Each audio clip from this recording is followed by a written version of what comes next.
Bentar ya. Oh ini mau.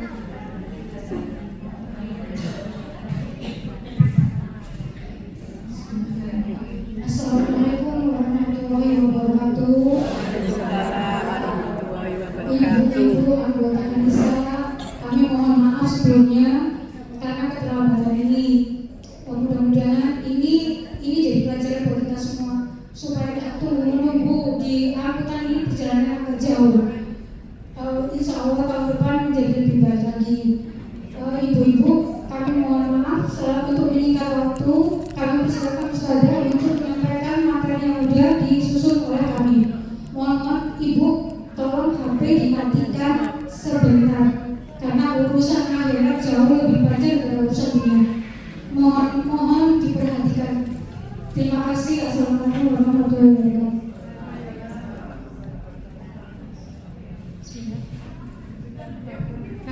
Assalamualaikum warahmatullahi wabarakatuh. Ini udah.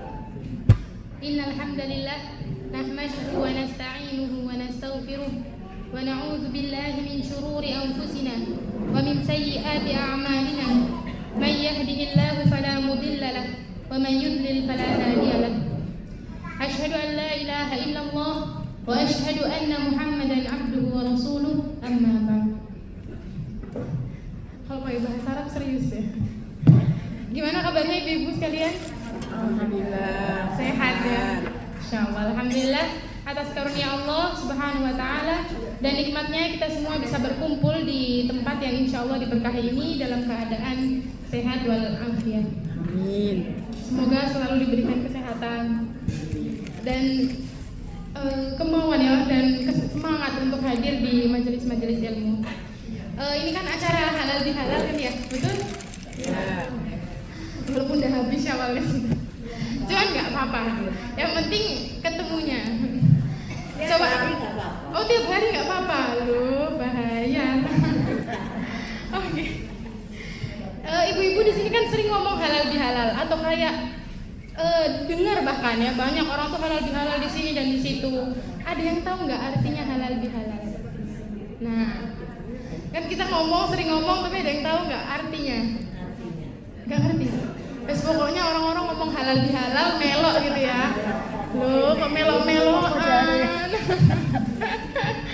Ya.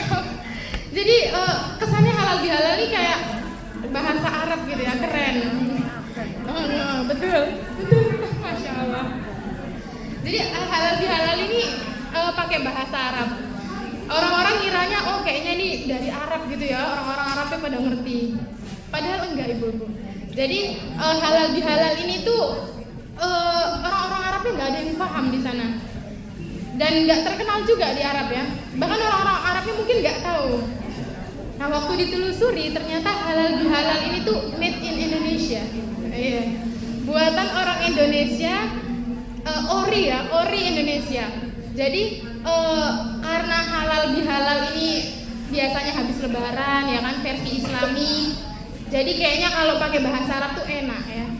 Jadi dibuatlah halal bihalal gitu.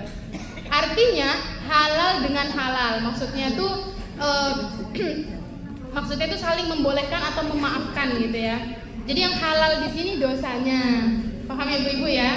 Bukan utangnya. Jadi kalau utang ya tetap bayar gitu. Jadi maksudnya halal bihalal nih karena kita sering ngomong dan sering denger, ojo cuma melo-meloan ya, kudu ngerti artinya. Artinya itu saling memaafkan ya, saling memaafkan dosanya. Bukan memaafkan apa tadi ibu? Bukan halal utangnya ya, halal dosanya. Oh iya. Siap. Oke. Nah, tujuan dari halal bihalal ini, tujuan utamanya ada yang tahu mungkin?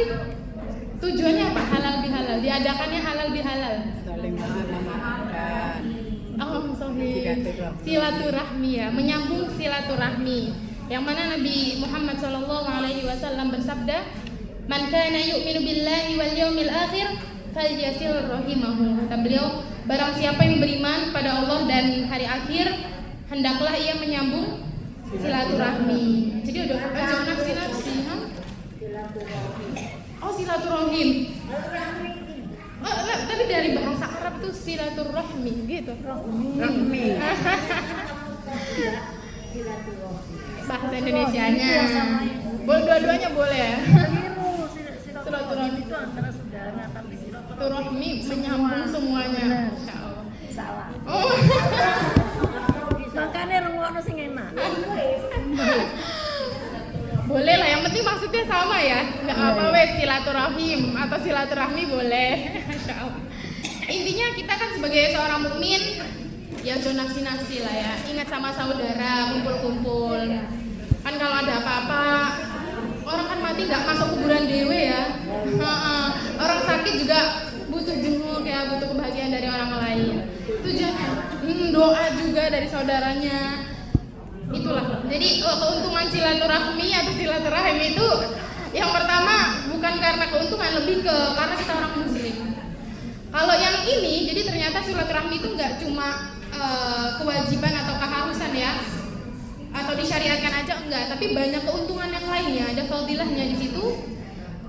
Nabi bersabda, man ahabba an yubsata lahu fi rizqi, barang siapa yang ingin dilapangkan rizkinya, wa yunsha'u lahu fi athari, dan pengen umurnya itu dipanjangkan, falyasil rahimahu, hendaklah mereka menyambung silaturahminya tadi atau silaturahimnya tadi ya.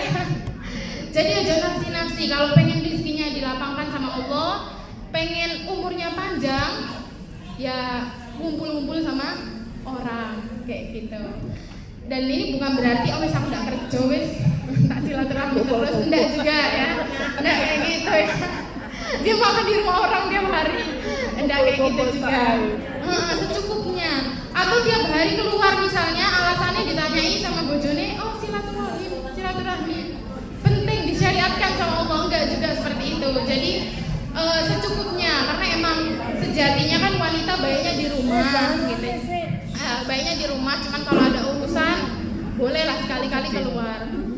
Itu keuntungan yang pertama. Keuntungan yang kedua, di hadis juga disebutin ya, ayyuhan nas afshus salam wa at'imut ta'am wasilul arham. Wahai manusia, sebarkan kedamaian dan berikan makan untuk orang lain, wasilul arham, dan bersilaturahmilah. Wasallu bil laili wan nasu niyam, dan salatlah di malam hari ketika orang-orang itu tidur. Apa keuntungannya? Tadkhulul jannata bisalam. Maka kalian tuh bakal masuk surga dengan damai. Jadi kalau emang mau surga ya ibu-ibu ya, salah satu caranya tadi silaturahmi. Ada pilihan lainnya sih, kayak sholat malam misalnya, atau mungkin kita banyak rezeki ya ngasih orang lain makan ya, memberikan makanan untuk orang lain, sedekah. Atau kalau mau ya menyebarkan salam, ini yang paling ringan ibu-ibu. Jadi kalau emang aduh nggak bisa tangi ini sudah ngantuk, ya udah nggak usah yang itu, cari yang lain. Kan jalan untuk masuk surga kan banyak ya. Jadi ojo getu gitu satu gitu, enggak. Ya paling ringan tadi salam. Jadi kalau ketemu orang kalau bisa salam ya, assalamualaikum gitu. Itu dia. Jadi halal bihalal nih tujuannya tadi untuk silaturahim, menyambung silaturahim atau silaturahmi.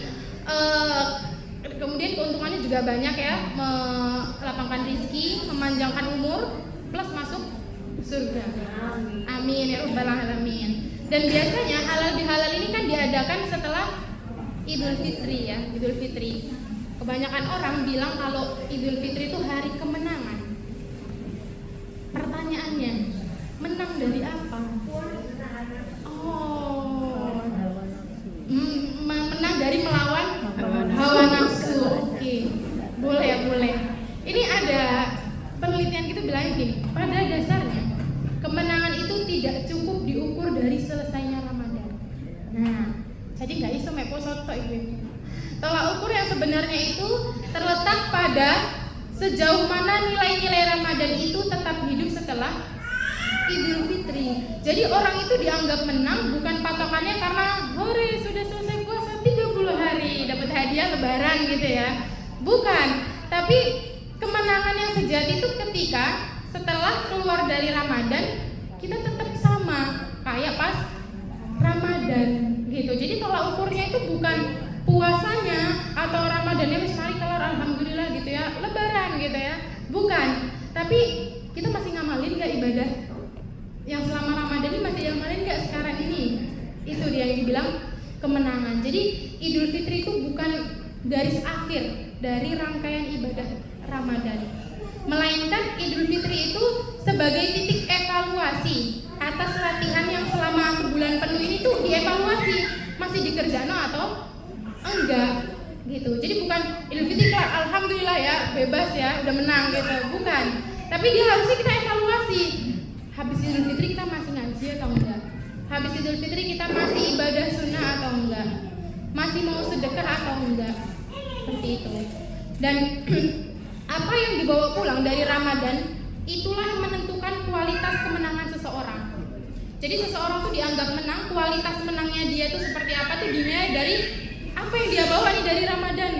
Bawa jajan itu atau THR itu gitu ya. Nah, atau mungkin dia bawa ibadahnya.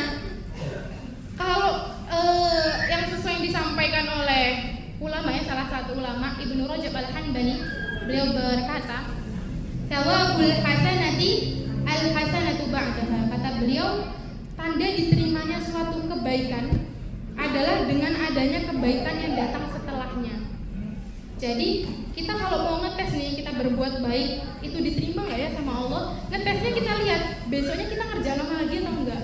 Besoknya ngerjain lagi atau enggak gitu? Atau cuma hari itu tok gitu? Kalau cuma hari itu tok berarti ya tanda tanya diterima atau enggaknya. Karena kata ini bukan aneh ngomong ya, kata Imam ya Ibnu Rajab Al-Hanbali, kata beliau, kalau kita mau ngetes ya, kadang orang tuh penasaran, aku diterima nggak ya ibadahku? Nah ngetesnya kayak gitu. Kita istiqomah, insya Allah diterima. Husnuzon ya sama Allah. Oh iya betul. Masya Allah. Harus percaya diri, betul. 100. Kalau nggak percaya diri nggak bisa hidup. Benar. Semangat. Jadi intinya maksudnya dari perkataan Ibnu Rajab itu, salah satu tanda diterimanya amal soleh seseorang itu ditunjukkan dengan ketekunan dia dalam melakukan amal soleh tersebut. Jadi nggak angin-anginan, kadang ngaji kadang enggak, kadang sholat sunnah kadang enggak gitu, enggak. Jadi dia tekun nggak, istiqomah nggak ngerjainnya. Itu yang dimaksud dari kemenangan dalam Ramadan loh, habis Lebaran kemenangan. Nah kemenangan yang seperti itu yang dimaksud. Jadi nggak cuma pernah solehah aja, tapi selalu solehah. Itu yang susah. Kalau cuma pernah bahaya gitu ya. Jadi harus yang selalu. Nah, mungkin ada pertanyaan lain ya. Apa sebenarnya tujuan Allah mensyariatkan bulan puasa? Kan selama ini kita tuh taunya Ramadan ya pokoknya disuruh sama Allah puasa ya udahlah. Terus disyariatkan sedekah oke. Apalagi pokoknya ntar ada Lebaran setelahnya gitu. Apa tujuan sebenarnya? Ada yang tahu mungkin ibu-ibu? Kenapa Allah melatih diri untuk sabar? Untuk berbuat kebaikan gitu ya. Sahih, untuk sabar, untuk menahan emosi dan lain sebagainya. Ada yang lain mungkin? Bisa merasakan orang lain juga Susah gitu ya. Sahih juga merasakan orang-orang yang nggak bisa makan mungkin ya, baru makan cuma sekali sehari. Itu kan sama ya kayak orang puasa. Betul, salah besarnya itu, bukan salah satunya ya. Rata-rata itu. Jadi kadang ada orang yang mikir ya, kebanyakan bahkan agama Islam nih biar nggak kalah pamor sama agama lain. Kalau agama Hindu ada Nyepi, Kristen ada Natalan ya, Konghucu ada Imlekan. Ya masa Islam nggak punya festival apa-apa, kan kayak kok nggak seru gitu ya agamanya. Ada yang mikir seperti itu. Jadi bulan Ramadan itu mereka menganggap itu tuh sebuah festival ya. Ada festival namanya Ramadan dan ada bazar namanya Lebaran gitu. Jadi orang merasa ya itu acara tahunan aja gitu. Padahal sebetulnya ada tujuan yang dalam, ada tujuan yang baik yang Allah kasih buat kita sebagai hambanya ini. Dan itu tujuan Allah tuh disebutkan di Al-Quran surah Al-Baqarah ayat 183. Ya ayyuhalladzina amanu kutiba alaikumusiyama kama kutiba alal ladzina min qablikum. Tujuannya apa? La'allakum tattaqun. Wahai orang-orang yang beriman, kalian tuh diwajibin puasa gitu. Karena orang-orang sebelum kalian itu juga ada puasanya. Cuman mereka aturan-aturannya agak beda. Cuman ada puasanya juga. Tujuannya apa? La'allakum tattaqun, agar kalian tuh bertakwa. Nah, kita ini sering ngomong ya Allah, di mana-mana kajian takwa, tak ngomongin. Takwanya apa sebenarnya? Ada yang tahu takwa? Apa makna takwa? Apa artinya takwa? Menjalankan semua perintah Allah dan menjauhi larangannya. Betul, tinggal dikomplitin dikit. Takwa adalah kondisi di mana seseorang memiliki kesadaran penuh terhadap Allah. Itu yang kurang. Jadi di mana seseorang tuh sadar akan adanya Allah, takut akan azabnya, berharap akan pahalanya ya. Itu namanya takwa. Jadi ada kesadaran dari dalam diri, itu namanya takwa. Yang mana dengan kesadaran itu dia nggak cuma sadar doang, tapi ada kemajuan, ada progres yang mendorong dia untuk melaksanakan perintahnya dan menjauhi larangannya. Jadi nggak semata-mata dia ngerjain perintah Allah, menjauhi larangannya itu karena disuruh sama Allah. Karena ya udah emang nggak boleh, gimana lagi? Itu kan kayak paksaan ya kesannya. Nggak ada keinginan, nggak ada harapan atau kesadaran apapun. Jadi takwa ini next level lah anggapannya. Nggak cuma karena kita orang Islam. Kadang orang gitu, kenapa puasa? Ya saya orang Muslim ya, masa nggak puasa? Bukan ya, karena kita butuh ya, karena kita butuh. Wajib itu terlalu dasar lah gitu kan. Anak kecil juga ngerti wajib bagi orang Muslim untuk berpuasa. Nah, harusnya kita lebih di atasnya, bukan karena wajib, tapi karena kita butuh. Kita juga takut sama Allah kalau diazab. Itu namanya takwa. Nah, jadi intinya puasa ini bisa membantu kita untuk mengendalikan diri semata-mata karena cinta sama Allah ya, karena berharap pahala dari Allah, berharap surganya, dan takut atas azabnya. Itu takwa.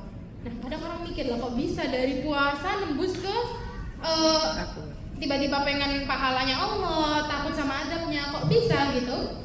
Coba tak tanya ibu-ibu ya. Misalnya ibu-ibu sendirian di rumah, suaminya kerja, anaknya sekolah. Apa ibu-ibu batalin puasanya? Enggak. Oh ya udahlah, makan aja nggak apa-apa toh. Dari tahu juga ya. Ya udah, kita makan juga nggak ada masalah sebetulnya. Apa dibatalin seperti itu? Enggak. Kenapa enggak? Karena ada penghalang. Penghalangnya itu apa? Hati kita, betul? Hati kita. Jadi kita ngerasa kalau kita batalin tuh, ya udah dosa nanti dihukum sama Allah. Ya Allah, aku nggak dapat pahala kalau batal, betul? Berarti kan ada rasa takut dan ada rasa berharap gitu kan? Akhirnya menghalangi kita dari nggak makan dan nggak minum. Dan pertanyaan ini tuh muncul ketika pernah nemuin di podcast gitu ya, ada orang non muslim, beliau nanya gitu, kalian kalau makan aja sebenarnya ngumpet-ngumpet makan kan gak ada yang tahu, kenapa kalian menjaga sebegitunya? Orang muslimnya karena mungkin nggak ngerti juga ya jawabannya. Ya gimana ya, ya emang ya udah nggak makan aja, emang nunggu aja maghrib. Padahal sebetulnya di situ hati dia yang ngomong, betul ya, hati dia yang ngomong, enggak, dia nggak mau makan karena emang disuruh sama Allah. Cuman mungkin orang itu tidak bisa menjelaskan ke non Islamnya tadi. Pokoknya beliau bilang, ya kita disuruh sama Tuhan kita nggak boleh makan nggak minum, ya nurut. Oh kalian beneran berbakti ya. Jadi kata non Islamnya kita itu termasuk orang-orang yang berbakti gitu. Nah dari situ kita sadar ya, dari pertanyaan tadi, pembicaraan antara non Islam dan orang Islamnya itu, kita sadar kalau dengan puasa itu kita merasa diawasi oleh Allah tuh. Kita merasa diawasi, dilihat oleh Allah, kita takut sama azabnya dan berharap sama pahalanya, makanya nggak batalin. Seperti itu. Nah, dari situ Masya Allahnya di Ramadan itu kita nggak cuma puasa, banyak hal lain, betul ya? Ada terawih, ada ngaji juga, ada apa biasanya Ramadan? Doanya banyak biasanya ya, lebih banyak berdoa, mau buka berdoa, nanti sahur berdoa, betul? Terus zikirnya mungkin ada yang aku lagi semangat zikir. Banyak hal lain yang kita tuh jadi rajin gitu di Ramadan. Kita membangun banyak hal di Ramadan itu. Nah, dengan Ramadan ini berarti Allah tuh udah membuka ya, udah membuka pintu.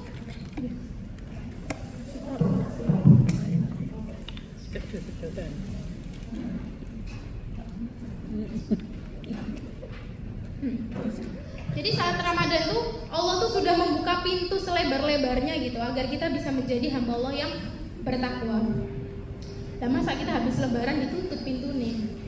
Kita udah membangun susah-susah selama Ramadan ya, udah rajin, udah getu ngaji, udah maksain diri ya.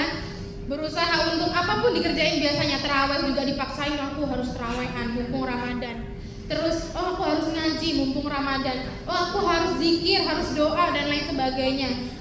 Masa habis lebaran ditutup pintunya? Kan rugi ya, udah bangun susah-susah, kemudian ya udah digeledak lah rupanya kalau bahasanya. Digeledak lah. Jadi rugi ya sama Allah, udah dikasih jalan, udah dilatih, udah dikasih waktu, terus kitanya habis lebaran, hari kemenangan selesai, wassalamualaikum. Itu rugi banget. Jadi kalau bisa jangan merasa Ramadan ini wis mari saja, wis dak musim ya, wis entek gitu, zaman Ramadan itu wis entek gitu. Jangan, jadi jangan jadikan Ramadan itu acara tahunan ya, musim-musiman, jadi ibadahnya juga angin-anginan. Jangan. Jadi kalau bisa angin-anginan, habis itu anginnya dipertahanin gitu. Atau kita merasa musim-musiman, ya tapi kalau bisa musimnya yang terus-terusan, jangan kayak durian ya. Musim itu doang, ya udah makannya itu doang. Nanti balik tahun depannya nunggu musimnya lagi. Jangan seperti itu. Jadi betul Ramadannya udah habis ya, betul. Tapi esensi nilai dan ibadah yang dibangun selama sebulan penuh itu tadi ya diharapkan tetap tertanam gitu, dan jangan digeledak gitu ya. Apalagi kita sebagai seorang muslim ya, sebagai seorang muslim kita butuh. Dan mungkin kebanyakan orang itu tuh seperti yang Ana bilang tadi, banyak menganggap Ramadan tuh musim-musiman atau acara tahunan gitu. Kalau bisa ibu-ibu ojo niru, ojo melok-melokan. Karena Allah bilang, yang Allah berfirman di surah Al-An'am ayat 116, wa in tuti aktsara man fil ardi yudilluka an sabilillah. Kalau kalian itu menuruti kebanyakan orang di muka bumi ini, niscaya mereka akan menyesatkanmu dari jalan Allah. Jadi kalau ibu-ibu tuh melok apa jarine tren ya, melok apa jarine lagi apa nih yang lagi rame gitu, maka mereka orang-orang itu bakal menyesatkan ibu-ibu semuanya masuk neraka bareng. Kenapa? Karena ini Allah sendiri yang bilang, kita tuh kalau melok-melokan kebanyakan orang, apa katanya rame-rame apa ikut gitu ya, bakal sesat. Dan dari hadis ini kita tuh ada dari ayat ini ayat ya di surah Al-An'am ayat 116 menunjukkan bahwa sampai kapanpun jumlah orang fasik itu akan lebih banyak daripada orang soleh gitu. Jadi sampai kapanpun ya, kalau kita ikut-ikutan, gak punya pendirian, wis nggak tahu sing rame itu ya wis itu, sing rame orang-orang habis lebaran ya kembali seperti semula ya wis, ya udahlah insya Allah itulah ngikut, nanti Ramadan lagi insya Allah ketemu kita soleha lagi. Jangan, ini bakal sesat kalau ikut rame-ramean. Jadi dari sini kita belajar kalau patokan yang benar itu bukan banyak melainkan apa? Benar.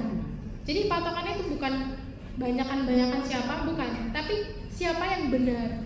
Dan orang benar itu titik ibu-ibu. Jadi kalau bisa ya memilah-milah lah, kita mau ikut-ikutan aja asal kayak PP ya, melo kayak gitu. Jangan. Milah-milah, ngeliat dulu benar atau enggak gitu. Termasuk ya sekarang ini biasanya kalau habis lebaran kan orang-orang ya kembali seperti semula ya udah yang santai ya, ngaji juga ya mungkin jarang loh saja ya. Jangan. Kalau bisa, kalau Ramadan khatam sebulan ya, di luar Ramadan mungkin 3 bulan nggak apa-apa lah, tapi tetap ngaji. Sunnah mungkin Ramadan full semuanya dikerjain ya, di luar Ramadan ada lah kayak duha minimal atau qobliyah subuh lah apa. Yang penting ada, jangan sampai gablas. Itu. Nah, dari poin pertama ini ringkasannya ya, takwa sebagai tujuan, judul utamanya itu. Jadi kita ini sebagai umat Islam jangan mengejar cuma momen-momenan, momentum aja Ramadan, jangan. Tujuan utama kita kan takwa, untuk menjadi hamba Allah yang bertakwa kan gak cuma selama Ramadan, itu kan terus-terusan kayak gitu. Itu yang pertama. Kemudian yang kedua, membahas tentang ikhlas dan ittiba sebagai fondasi. Jadi kalau yang pertama takwa sebagai tujuan, yang kedua ini ikhlas dan ittiba. Apa artinya ittiba? Ittiba itu mengikuti ajaran Nabi sebagai fondasinya. Kenapa bisa dibilang fondasi? Karena ibadah seseorang tuh nggak bakal diterima kecuali 2 syarat tadi terpenuhi. Jadi kalau ibu-ibu udah mau rajin lagi nih ya habis Ramadan, ingat fondasi utama dari ibadah itu ikhlas dan mengikuti ajaran. Nabi nyuruhnya apa kita melok gitu. Karena 2 syarat itu termasuk syarat utama diterimanya suatu ibadah. Kalau kita beribadah semangat tapi tujuannya ria, ya maksud aku nggak biasa ngaji, suaraku kerungu sampai kampung gitu, masa nggak ngaji sekarang, ojo ya, jangan seperti itu. Ria pengen dilihat, kita sholat pengen didengar, jangan. Yang pertama itu ikhlas. Yang kedua ittiba, mengikuti ajaran Nabi. Nabi nyuruh misalnya banyak ya hadis-hadisnya Nabi anjuran untuk A, untuk B, untuk C. Ya udah kita ikut yang itu aja. Gak usah cari-cari yang lain gitu. Jadi bagusnya itu nggak cuma jiwanya aja, tapi jiwa dan raga. Bener jiwanya itu berarti ikhlas, bener raganya itu berarti ittiba ya, mengikuti ajaran Nabi, nggak gawe-gawe dewe. Itu yang pertama dan kedua. Dan yang mana ini syarat diterimanya sebuah ibadah. Nah, di sini ada sebuah perkataan dari Ibnu Qayyim. Beliau tuh muridnya Ibnu Taimiyah, ulama di bidang tauhid. Beliau ini membahas tentang jiwa dan raganya manusia. Jadi beliau ini ahli di bidang tauhid ya, di bidang urusan sama Allah lah. Beliau di situ membahas tentang jiwa dan raganya manusia. Kata beliau seperti ini. Fahiyan nafsu in lam tashghalha bil haqqi shaghalatka bil batil. Kata beliau, itulah jiwa manusia. Kalau jiwa itu tidak diisi dengan kebenaran, maka akan terisi dengan kebatilan. Wa huwal qalbu in lam taskunhu mahabbatullah sakanahu mahabbatal makhluqin. Itulah hati manusia. Kalau nggak diisi kecintaan kepada Allah, maka isinya bakal cinta kepada makhluknya Allah. Wa huwal lisan in lam tashghalha bidzikri syaghalaka bil lagwi. Itulah lisannya manusia. Kalau nggak disibukkan dengan zikir atau dengan hal-hal yang baik, maka bakal disibukkan dengan hal-hal yang tidak bermanfaat. Betul Ibu. Betul ya. Mulut kita nih kalau nggak sibuk dengan kebaikan, pasti sibuk yang lainnya. Entah gosip, julid ya, atau ngedumel, ngamuk-ngamuk dan lain sebagainya. Hati kita kalau nggak diisi ikhlas ya, cinta sama Allah, berarti ada cinta sama makhluknya Allah, entah siapapun itu. Kita pengen dipuji atau apapun ya, dalam bentuk apapun. Kemudian itulah jiwa kita. Jiwa kita ini kalau nggak isinya yang benar, pasti ke yang batil. Jadi nggak ada jalan tengah, nggak ada jalan tengahnya.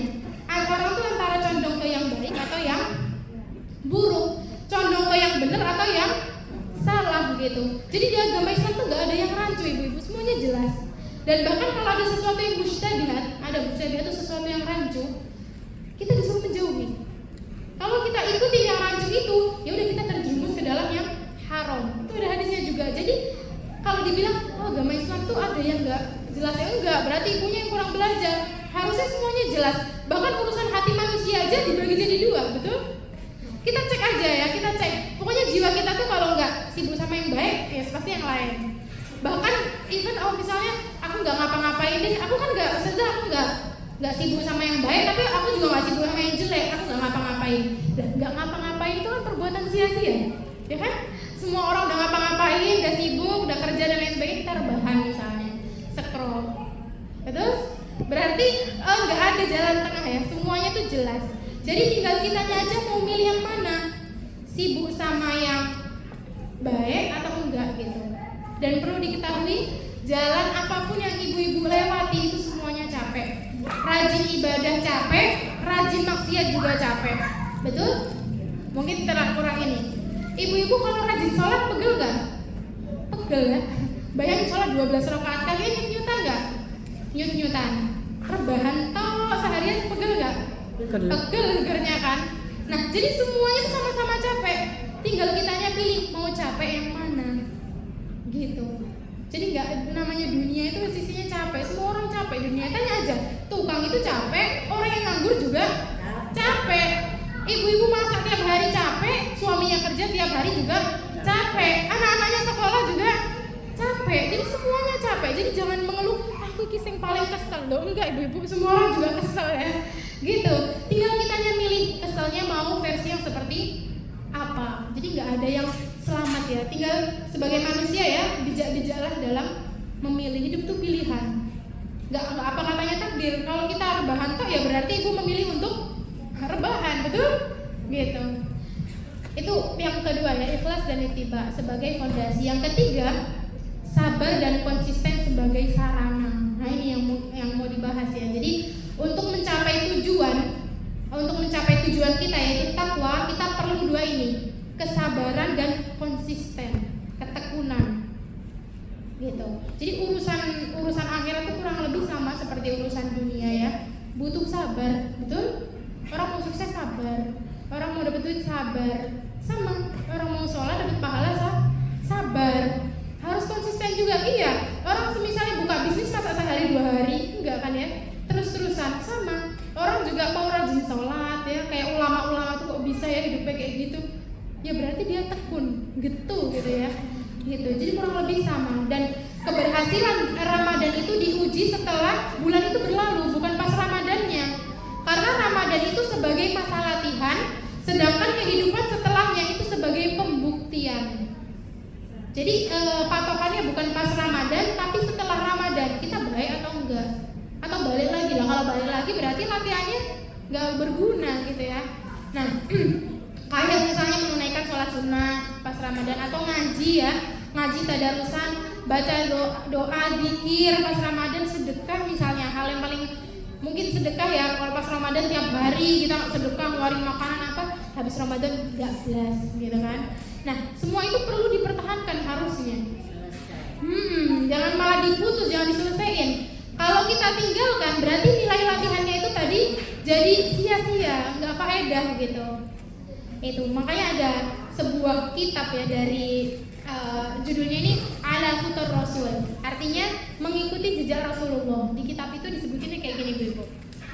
Husnul khotimah itu pakai bahasa Arab, cuma terjemahannya husnul khotimah itu bukan bagaimana kita wafat, namun bagaimana kita hidup. Waktu anak baca, ini maksudnya apa sih?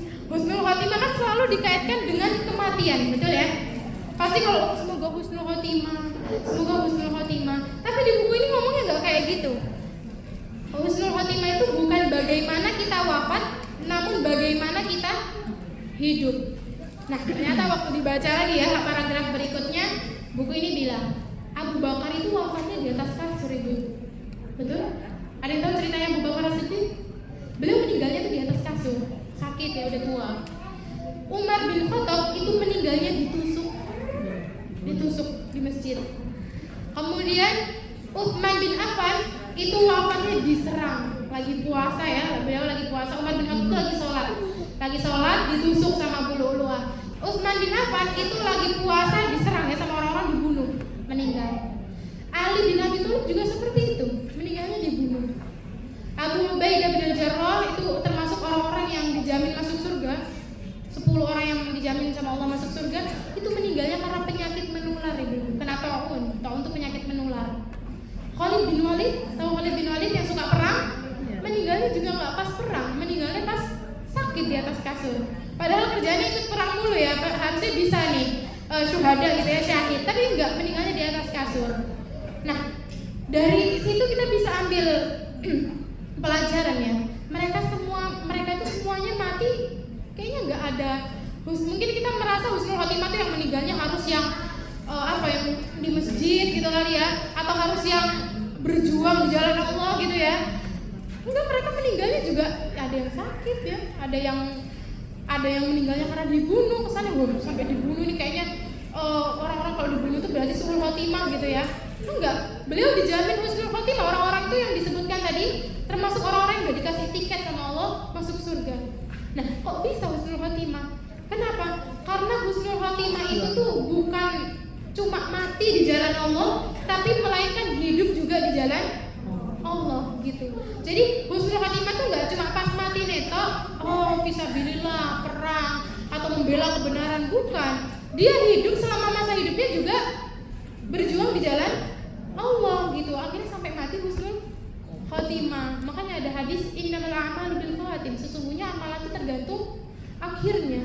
Karena orang yang bisa bertahan sampai akhir itu sedikit, betul? Kalau di awal pasti semangat semuanya, tapi kalau sampai akhir ya bisa dilihat lah gitu. Itu dia. Itu makna dari husnul khotimah ya. Jadi ibu-ibu jangan salah paham, jangan cuma doain ya husnul khotimah, kerjaannya minta sama Allah husnul khotimah, tapi dia tidak ada usaha untuk menjadi orang yang insya Allah akhirnya husnul khotimah gitu loh. Itu jadi perlu adanya usaha. Nah, gimana nih caranya mempertahankan amal ibadah tadi ya? membahas tentang konsisten dan sabar. Caranya gimana biar bisa sabar Ustazah? Atau biar bisa konsisten ya? Karena Ramadan ini udah nggak ada. Biasanya kalau udah nggak ada Ramadan tuh orang-orang udah nggak semangat ya, karena teman-temannya udah pada nggak ngaji lagi misalnya, atau nggak salat tarawih kan biasanya ada bareng-bareng gitu ya. Nah di sini ada tingkatan ya, tiga tingkatan seseorang tuh bisa berubah ya, bisa berubah. Yang pertama namanya al-ikrah. Al-ikrah itu artinya paksaan. Orang itu kalau mau jadi baik, nggak mungkin bim jadi orang baik. Harus ada maksa nih, betul? Dulu mungkin kalau anak kecil disuruh sholat, ada anak kecil dari kecil langsung rajin sholat ada? Enggak, pasti ibunya ngomel terus, hei adzan gitu ya, pasti. Berarti ada unsur paksaan di situ. Dan kenapa ibu-ibu memaksa anaknya untuk sholat? Ya biar terbiasa Ustazah, betul. Jadi tahapan pertama untuk jadi baik itu apa? Paksaan. Kita harus memaksa diri kita untuk beribadah apapun itu, bentuknya apapun itu. Bahkan urusan dunia pun ya, kita kadang harus memaksakan diri untuk mencari rezeki, misalnya kerja, mau sukses, nilainya bagus, harus maksain diri untuk belajar ya, untuk berjuang dan lain sebagainya. Sama urusan akhirat juga seperti itu. Yang pertama itu paksaan. Kalau udah paksaan ya ibu-ibu ya, masuk ke tahap berikutnya. Ibu-ibu kenapa anaknya dipaksa sholat? Ya iya Ustazah biar biasa sholat. Nah itu tingkatan yang kedua itu namanya al-adah. Adah itu artinya kebiasaan. Orang kalau udah biasa dipaksa, ya wis ya, siapa mana yang dipaksa dikerjain terus kan? Karena dia udah biasa ngerjain itu jadi kebiasaan. Kalau udah biasa, kita tinggalin itu agak berat. Jadi betul. Tingkatan yang ketiga namanya kebutuhan, al-mahabbah. Kalau di dalam bahasa Arab itu cinta. Jadi orang tuh pertama dipaksa, habis dipaksa dia terbiasa. Kalau udah biasa itu jadi seneng kadang ya. Karena tuh jadi cinta. Jadi tahapan paling atas itu cinta. Kita merasa butuh. Kalau nggak ngerjain itu kayak nggak bisa lepas. Mungkin kayak ada orang biasa minum vitamin tiap hari.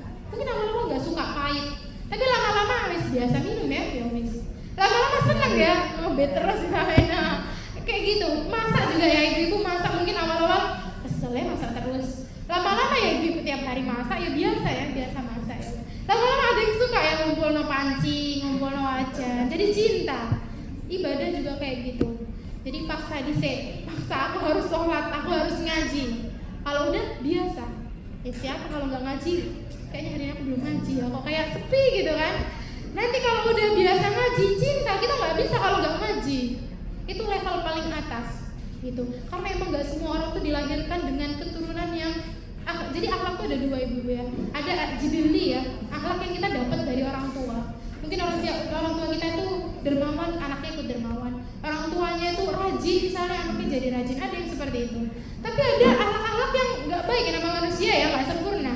Ada orang tuanya pelit, mau nggak mau anaknya jadi ikutan agak pelit misalnya. Nah, yang seperti itu yang harus dilatih gitu. Apa ya, kekurangan aku tuh apa?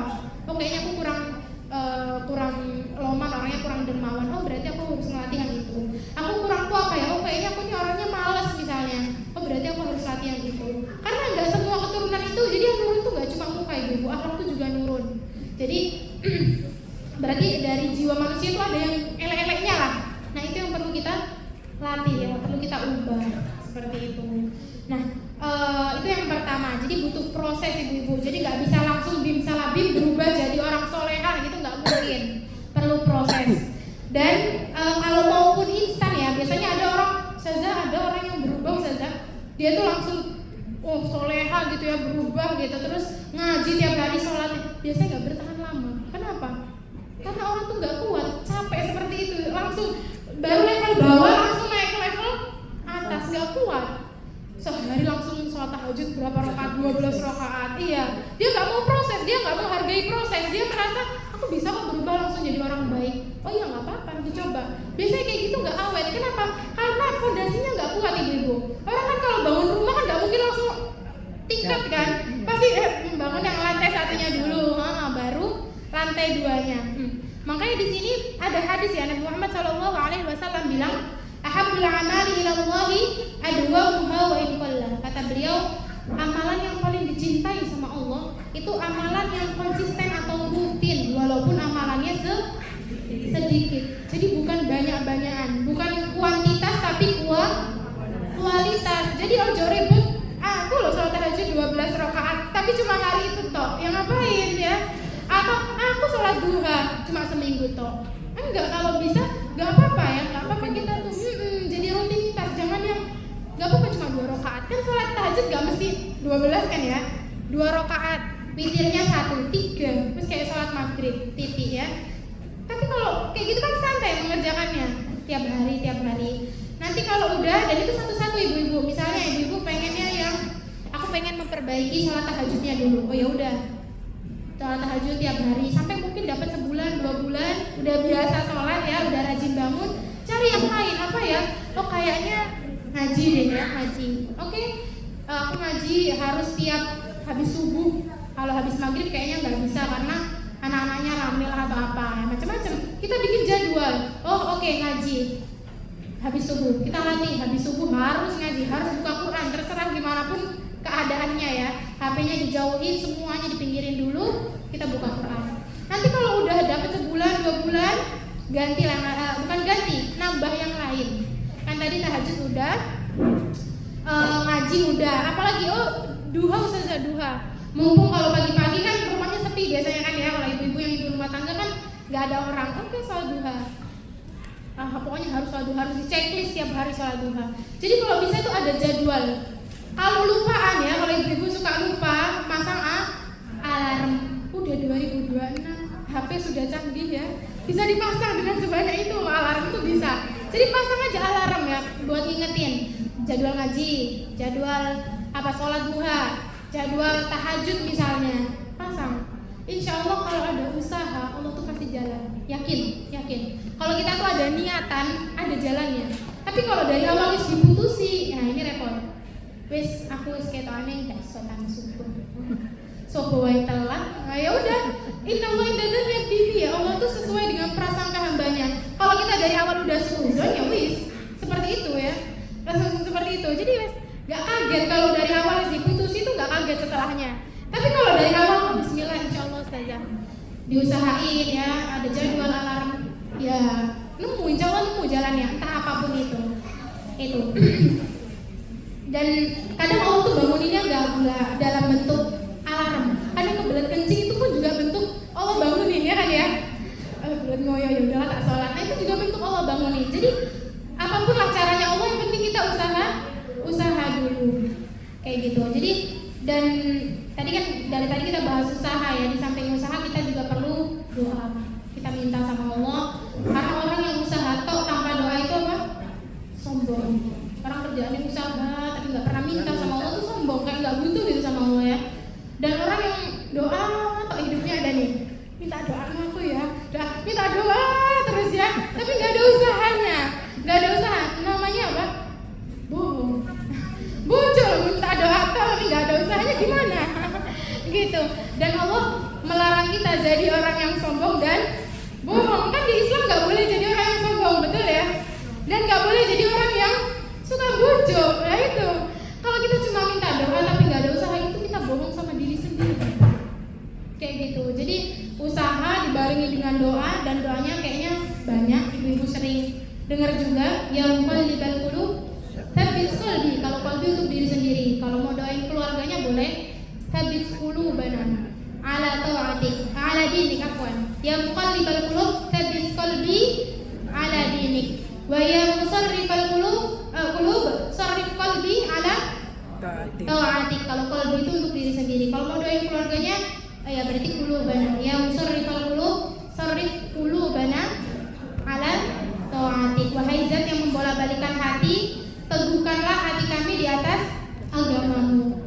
Dan zat yang mengarahkan hati, musarrif itu yang mencondongkan hati. Gak apa-apa ya Allah, hatiku condong tuh gak apa-apa, tapi condongnya itu atas apa? Ketaatan kepadamu. Karena memang manusia ini kan serba kurang ya Bu ya.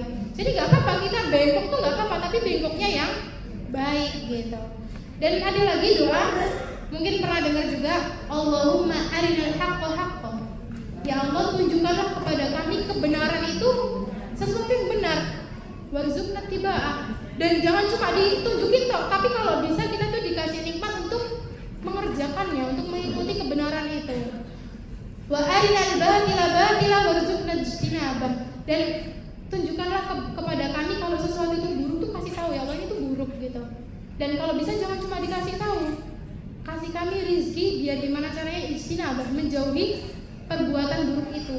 Jadi orang tuh kalau cuma tahu-tahuan toh ibu, al ilmu bila amal, cuma punya ilmu tapi nggak ada amalannya, kayak pohon nggak ada buahnya, nggak guna, nggak faedah, bahkan bisa jadi hujah dia nanti di hari kiamat. Jadi kalau doa itu yang komplit, minta ilmunya plus minta dimudahkan untuk mengerjakannya.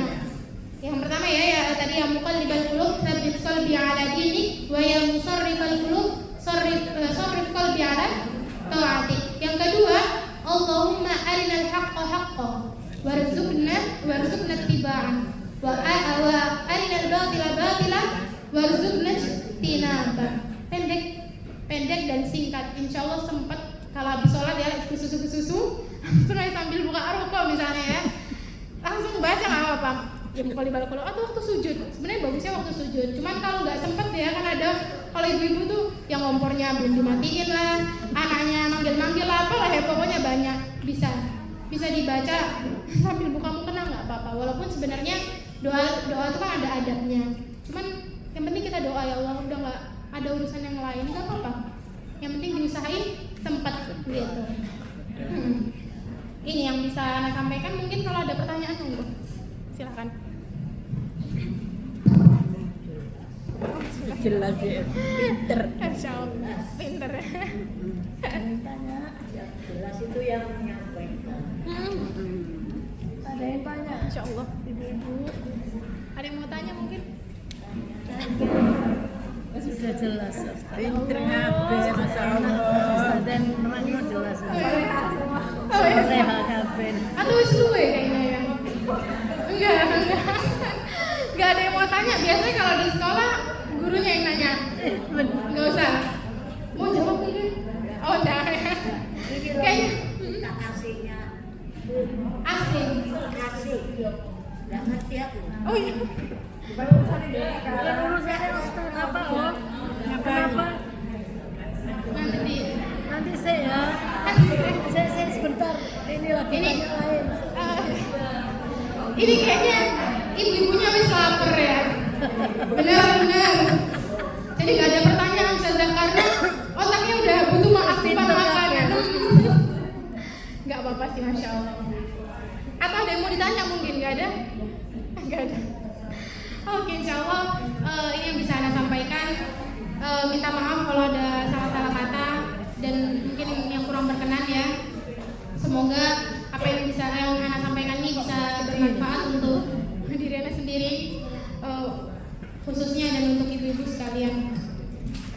Allahumma, Ana tutup dengan doa. Allahumma anfa'na bima 'allamtana wa 'allimna ma yanfa'una wa zidna ilman ila ilmina. Allahumma inna nas'aluka ilman nafi'an wa rizqan thayyiban wa 'amalan mutaqabbalan.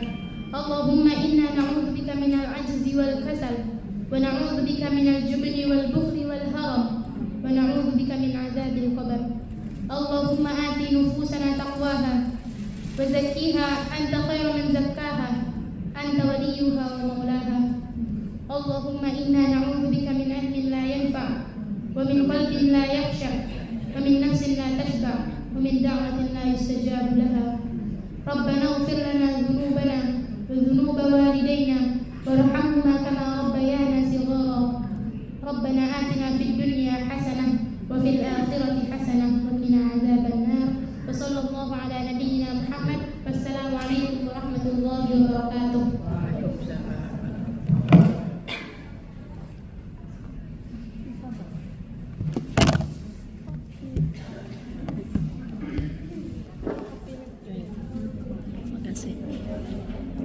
Ini satu. Oh ya.